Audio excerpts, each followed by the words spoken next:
Hi, എല്ലാവർക്കും നമസ്കാരം. അപ്പോൾ ഞാനിന്ന് ഞാനിപ്പം വിറകിന് പോകാൻ തുടങ്ങുകയാണ്. ഞങ്ങളിപ്പം മെയ് മാസത്തിനൊക്കെ മുമ്പേ വിറകിറക്കിയത് തീർന്നു. 5500 രൂപ കൊടുത്ത് വിറകിറക്കിയാണ്. അപ്പോൾ ഇവിടെ വിറകിനൊക്കെ ക്ഷാമമാണ്. അപ്പം ഇപ്പോൾ ഇറക്കിയതെല്ലാം കംപ്ലീറ്റ് തീർന്നിരിക്കുകയാണ്. അപ്പോൾ ഞാൻ വിറകിന് പോകാൻ തുടങ്ങുകയാണ്. അപ്പം വിറകിന് പോകുമ്പോൾ ഇതായിട്ട് എന്താ പോകുന്നതെന്ന് ആലോചിക്കും. ഇത് നമ്മുടെ കൈവൂള നാരെന്ന് പറയും. ഉണ്ടോ? കൈവൂള നാരെന്ന് പറഞ്ഞിട്ട് ഇതുപോലത്തെ ഇലയാണ്. അത് നമ്മൾ ഈ വിറക് ശേഖരിക്കാൻ അവിടെ റബ്ബറിൽ അവിടെയൊക്കെ പോകുമ്പോൾ ഇപ്പം നമുക്കാണെങ്കിൽ മേടിച്ച കയറില്ലേ, ആ കയറും തീർന്നു. അപ്പം നമ്മൾ വിറക് കെട്ടിക്കൊണ്ട് വരാൻ ഒക്കെ നല്ല നാരാണ്. ഇതുണ്ടോ, നാരെടുക്കുവാനാണ്. ഇതിപ്പോൾ ഞാൻ നമ്മുടെ മുറ്റത്തൊരു വലിയ ഒരു മരം നിൽപ്പുണ്ടായിരുന്നു, ഒരു കാടിൻ്റെ സൈഡ്. അപ്പോൾ അവിടെ നിന്ന് എടുത്താണ്. ഇതുണ്ടോ, ഇതുപോലെ തന്നെ നാര് നമ്മൾ എടുത്ത് നമുക്ക് വിറക് കെട്ടിക്കൊണ്ട് വരാം, കെട്ടാം. പിന്നെ നാരാണ്, നല്ല നാരാണ്, ബലമുള്ള നാരാണ്. അപ്പം അതൊന്ന് ജസ്റ്റ് കാണിക്കാൻ വേണ്ടിയാണ് വന്നത്. ഇപ്പം എനിക്ക് ഇപ്പോൾ വിറകിന് അവിടെ നമുക്കൊരു റബ്ബറിലൊക്കെ കാണും. പിന്നെ അവിടെ നിന്നൊക്കെ നമ്മൾ പോയിട്ട് വെട്ടിക്കൊണ്ട് വരുവാണ് ചെയ്യുന്നത്. നമ്മുടെ അല്ല, ഉണ്ടോ,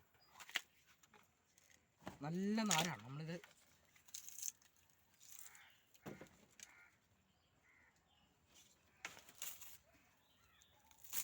ഇതുപോലെ വലിച്ച് നമ്മൾ എടുക്കണം.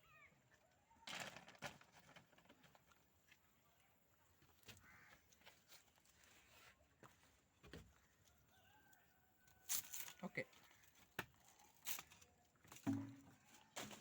ഇനിയിപ്പോൾ ഉടനെ ഒന്നും കൂടെ നമ്മൾ വിറകിറക്കണം. അല്ലെങ്കിൽ നമുക്ക് ഇവിടെ എന്ന് വെച്ചാൽ അടുത്തുള്ള പ്രദേശങ്ങളിലൊന്നും അങ്ങനെ ഇല്ല. എല്ലായിടത്തും റബ്ബറും തോട്ടങ്ങളൊക്കെ മുറിച്ചു. അല്ലെങ്കിൽ പണ്ടൊക്കെ ആണെങ്കിൽ നമ്മൾ ഒരു കാര്യം കൂടെ പറഞ്ഞേക്കാം, ഇത് നമ്മൾ ചെയ്യുന്ന രീതി മാത്രമാണ് കേട്ടോ. ഇതിപ്പോൾ എല്ലാവരും ചെയ്യണം എന്ന് നമുക്ക് ഇല്ല, പക്ഷെ ചെയ്യുന്നവരും ഉണ്ടാവും.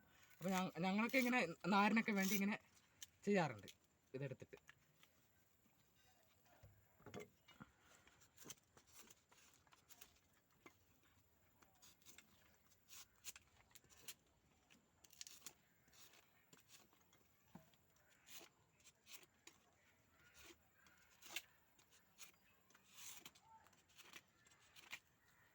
നമ്മളെടുത്തിട്ട് നമുക്ക് വേണമെങ്കിൽ രണ്ടായിട്ട് കെട്ടാം, ഏച്ചു കൂട്ടി കെട്ടാം.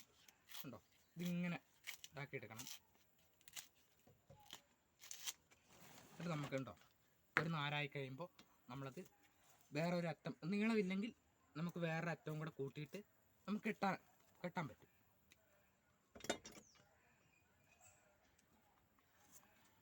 ഇതിപ്പോൾ എടുക്കുന്നതിനിപ്പോൾ നിയമവശം ഉണ്ടോയെന്ന് എനിക്കറിയില്ല. അപ്പോൾ ഓരോ കാര്യങ്ങൾ ഞാൻ പറയുന്നത് അങ്ങനെ ഇതൊക്കെ ഉണ്ട്. പിന്നെ അവിടുന്ന് നമ്മൾ ഇത് മൊത്തം ചെത്തിക്കളയണമെന്നും അറിയില്ല കേട്ടോ. നമ്മളിപ്പോൾ ഇതൊക്കെ എല്ലാം അറിഞ്ഞുകൊണ്ടല്ലോ. അപ്പം അത്രേ ഉള്ളൂ. ഇത് സംഭവത്തിൻ്റെ പേര് ഉണ്ടോ, കൈവൂള നാര് എന്നാണ്. എന്നാൽ ഞാനിപ്പം വിറകിനൊക്കെ പോയിട്ട് വിറകെടുത്തിട്ട് വരാം. പിന്നെ വേറൊന്നുമില്ല, ബൈ.